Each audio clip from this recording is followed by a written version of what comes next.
whoever does the most damage over time defeats the person who does the least damage over time. And so players get caught up in what I consider this very monotonous level grinding behavior where they're trying to optimize that number called damage over time. They calculate it out to the hundredths decimal point.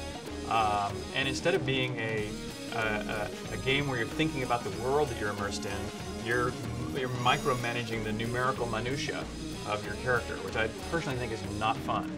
The UI is different in that you're looking through your reticle and you're aiming with your mouse and you're firing with your mouse, and you're not concentrating on the UI and clicking all the little symbols at the bottom of the screen and paying attention to that, because if the entire game is about fireball, fireball, this, and all you're doing is clicking those, you spend most of your time looking at your icons instead of looking at what's going on in your peripheral vision and looking at who's coming at you and all that kind of stuff. And I think that really helps with that experience. It helps with that fast-paced action, is that you're not paying attention. You're not breaking reality by looking at icons on your screen. You're just moving forward and watching the action happen.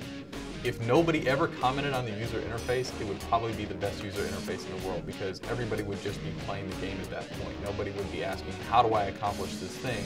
They would just be in and running around and firing off guns and moving their inventory items. So yeah, there's a lot of complexity, but user interface is one of the key areas where we've really concentrated on taking the game and making it special, because I think personally that we've made it very easy for anybody to get in and play the game. That's really tough to do with the complexity. The things we're trying to do, there are good reasons why they haven't been done before. Like the thing of trying to make these dynamic battlefields where the characters are always fighting each other. That's very intense on the server side, because in most of these games, they're just sort of standing around doing nothing, and so the players are the only activity that the server really has to handle for the most part. In our game, even if players aren't in the map, the NPCs are still fighting each other. The creatures are still at war, and so that's pretty intense on the server. Plus, another thing we try to do is, to have that pace of combat. There's a reason, at least mechanically and from the technological standpoint, why we want to keep things at a slower pace, because it's easier on processors, it's easier on the graphics card. It's a lot of things that there's good reasons not to do it, but we wanted to challenge ourselves and make that happen and not sort of rest on our laurels and just do the same kind of game that we had done. In one case, we have a map that has close to 1,600 creatures on it. That's a lot of load. You put 200 players on there, 300 players on there, that adds to it, and so the round trip time between a client and the server and then all the other clients that see it is going to be a lot slower than the instantaneous thing that people would expect. So that's why we sort of simulate it, smooth it out, and predict it.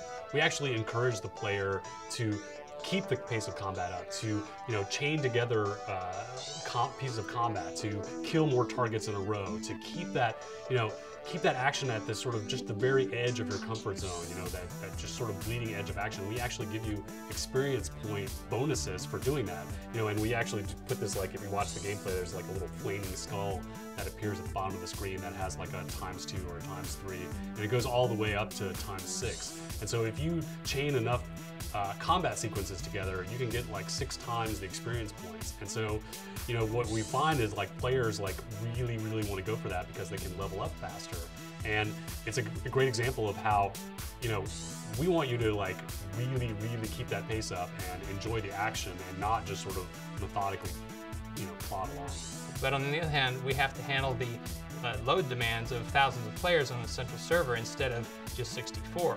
So we do that by sort of making a lot of smoke and mirrors, so to speak. The client will predict a lot of things that make the player feel like it's responsive. If I fire a weapon on the client, the server is really where the weapon's going to fire, but the client has to make it look like I'm firing instantly, and it's going to have to take a guess at whether or not I actually hit the target or not.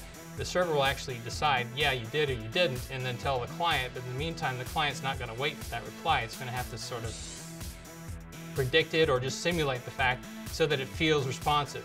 And that's been a huge part of most of the challenges of the game. There's 2 basic kinds of online games. There's the game that Ultima Online defined, which is a sandbox, a virtual environment where we try to simulate a whole world where players can be shopkeepers and you know, and craft their own goods and mine things and fight and sort of this open environment. And then there's the more combat-oriented games like EverQuest and Lineage and Guild Wars, World of Warcraft. But all those games are really basically the same game, just more and more polished, more and more refined. And we really wanted to take that and sort of, in some ways, turn it on its ear and like do things like take a role-playing game, but add the pace and level and intensity of an action game and a shooter, like melded together, which was, you know, pretty challenging. We wanted to create that feeling of war. We wanted to have dynamic environments. We wanted to have the player feel like they were participating in something. We wanted to tell really good stories. We wanted to present ethical parables to the user. You know, again, things that haven't been done or not to this level in an MMO to date. In most role-playing games, one of the very first decisions players are asked to make is what they want to be. What class, often what race. You know, you decide on the physical aspects of your character. You create your character and then you go play. And in some cases, you know, designing your physical avatar, I think that's a good thing. My name is John Mueller. I'm the art director for Tabula Rasa. For the most part, my days spent looking and ensuring sort of the quality and standards of the art on the project. So the beginning process of creating a character in Tabula Rasa is much like trying to think of what the evolution of that character is going to be as a player. So if I'm, you know, we want all the players to feel like, you know, as they progress through the game, the equipment and the gear they get is getting progressively cooler. But at the same time, we have to reserve that, like, oh, you know, the next stage of that is going to be super cool because it's going to have all these little glowy bits and little pieces of chrome trim or something that really makes it distinct from other players in the world. This is actually General British's armor, which is pretty cool. This is of course Richard plays an active role in the fiction of Tabula Rasa and as his avatar, General British. And so this is we just got this back, which was his armor. So everybody's running around in the game right now and on the test servers as General British. It's pretty funny.